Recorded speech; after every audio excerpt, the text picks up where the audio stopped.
Salam guru hebat Nusantara. Assalamualaikum warahmatullahi wabarakatuh.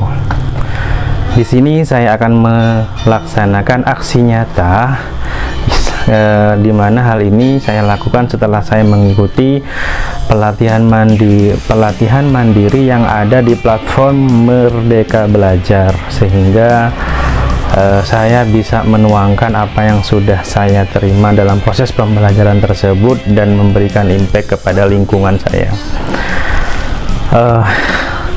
Dalam proses pelatihan itu, saya menemukan sebuah proses pembelajaran teori-teori yang dikemukakan oleh seorang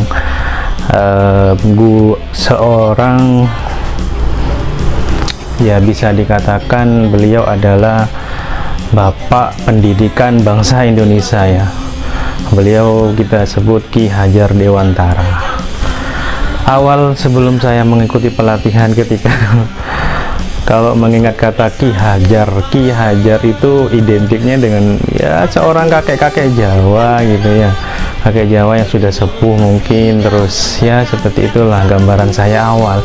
Tetapi setelah mengikuti modul-modul dalam platform belajar tersebut, saya menemukan fenomena yang luar biasa, ya jadi seperti ini ya. Ternyata beliau itu adalah seorang ilmuwan sekali, yang mana beliau tuh satu-satunya orang Indonesia atau pribumi yang bisa belajar sampai di tingkat kuliah. Jadi waktu itu Ki Hajar Dewantara itu belajar kedokteran di kampus. Tetapi karena memang tipikal beliau yang aktivis, seorang aktivis yang suka menulis dan mengkritik pemerintah Hindia Belanda, sampai kritikannya sangat tajam sekali ketika beliau menjadi mahasiswa. Hal itu membuat beliau ternyata itu ya diasingkan, dibuang ke Belanda, diterbangkan ke Belanda sana. Dan ternyata setelah di Belanda ya tidak seperti zaman sekarang ya, yang banyak internet, sumber belajar bisa diambil di mana-mana. Beliau di sanalah di saat yang tepat bagi Ki Hajar Dewantara untuk mempelajari teori-teori belajar yang ada di Belanda sana, karena di sana banyak sekali buku-buku, tidak seperti yang ada di Indonesia. Artinya apa? Yang awalnya hukuman menjadi surga bagi beliau untuk menambah hasanah keilmuannya, terutama di dunia di masalah pendidikan. Setelah beliau kembali lagi ke Indonesia, karena memang sudah mempunyai local wisdom, artinya seperti ada semacam kesadaran diri bahwasanya beliau adalah orang Indonesia. Jadi teori-teori barat yang sudah dipelajari, filosofi yang ada di buku yang beliau temukan di Belanda itu, beliau komparasi atau coba dibandingkan, bahkan dikawinkan dengan produk-produk lokal yang sudah ada di tanah air, yang sudah membumi dari dahulu. Wah, keren sekali ya, sehingga pantaslah beliau menyandang status sebagai Bapak Pendidikan Indonesia. Salah satu itu yang paling menarik ketika beliau mencetuskan adalah mencetuskan teori pendidikan yang pertama ya. Jadi yang paling terkenal itu ada istilah yang beliau utarakan ya, ing ngarso sung tolodo ing matnya mangun karso tuturi handayani, yang artinya ketika jadi orang tua atau guru, maka jadilah suri tauladan bagi anak atau siswanya. Ketika istilahnya ketika berada di tengah-tengah, ayo memberikan semangat dan ide-ide untuk mendukung, dan tuturi handayani, ketika kalian berada di belakang, maka jadilah pendorong atau pemotivasi bagi kebaikan-kebaikan yang ada di sekitar Anda. Dan yang paling fenomena yang terakhir adalah ketika beliau mencetuskan teori pendidikan yang lain, kaitannya kalau dikaitkan dengan tujuannya, di mana tujuan dari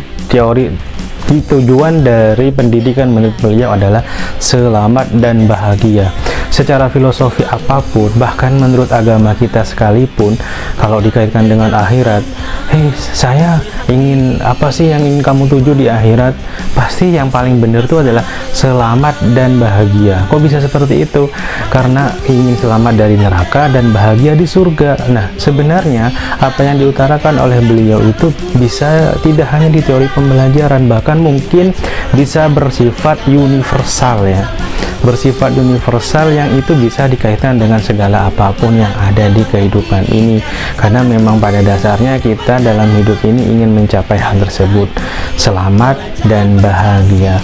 Wow, yang waktu itu beliau istilahkan sebagai istilah yang ya, karena memang beliau berada di posisi masih ingin meraih kemerdekaan, maka istilahnya manusia merdeka, manusia yang berdeka dalam dirinya sendiri, merdeka yang memiliki beberapa hal. Oke, itu sedikit penjelasan dari saya untuk yang pertama. Hal ini sudah saya tuangkan atau sudah saya share kepada peserta didik saya di sekolah saya setelah saya mengikuti pelatihan mandiri ini. Yang pertama video ini ya, terus nanti video kedua ada di sini dan video ketiga ada di atas. Nah, ketiga video ini akan ya, ini adalah video jawaban dari siswa saya yang sudah saya tularkan sedikit tentang hal tersebut. Video pertama saya akan menanyakan kepada peserta didik saya tentang apa yang kamu ketahui tentang konsep merdeka belajar dikaitkan dengan teori belajar Ki Hajar Dewantara, dan jawabannya adalah sebagai berikut. Menurut Ki Hajar Dewantara, mendidik dan mengajar adalah proses memanusiakan manusia, sehingga harus memerdekakan manusia dan segala aspek kehidupan baik secara fisik, mental, jasmani, dan rohani. Merdeka belajar merupakan sebuah gagasan yang membebaskan para guru dan siswa dalam menentukan sistem pembelajaran. Tujuan dari merdeka belajar yakni menciptakan pendidikan yang menyenangkan bagi siswa dan guru. Karena selama ini pendidikan di Indonesia lebih menekankan pada aspek pengetahuan daripada aspek keterampilan. Yang kedua, saya mencoba untuk merelevansi atau apa alasan yang pas menurut peserta didik saya itu, kenapa merdeka belajar sangat pas untuk pembelajaran saat ini. Nah, menurut jawaban yang paling pas seperti apa? Videonya ini. Karena setiap manusia tidak ada produk yang gagal dari Tuhan masing-masing, dan setiap manusia punya keistimewaan dan punya ruang masing-masing yang disediakan secara fitrah, dan tugas kita adalah membantu anak menemukan ruang yang sudah disediakan dalam kehidupan, sehingga tidak ada anak yang tidak punya kehidupan.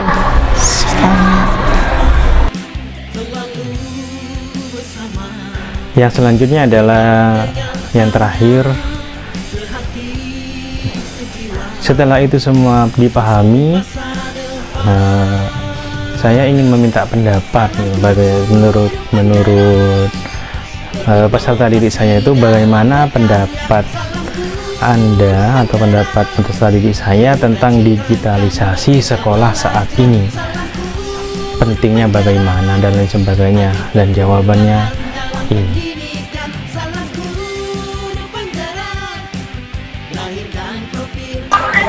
Digitalisasi sekolah merupakan suatu tahap dan proses pembuatan kegiatan dan aktivitas di sekolah yang bersifat manual maupun analog di sekolah menjadi digital. Apa saja kegiatannya? Mulai dari pendaftaran murid, pembuatan mata pelajaran atau kurikulum sekolah, pemberian mata pelajaran, dan berbagai kegiatan lainnya. Manfaatnya banyak sekali. 1. Sistem yang tertata rapi. 2. Proses pembelajaran lebih mudah diakses dan lebih mudah dan lebih mudah dipahami serta lebih menyenangkan. 3. Orang tua dapat mengetahui perkembangan anak. 4. Memudahkan komunikasi pihak sekolah dan orang tua.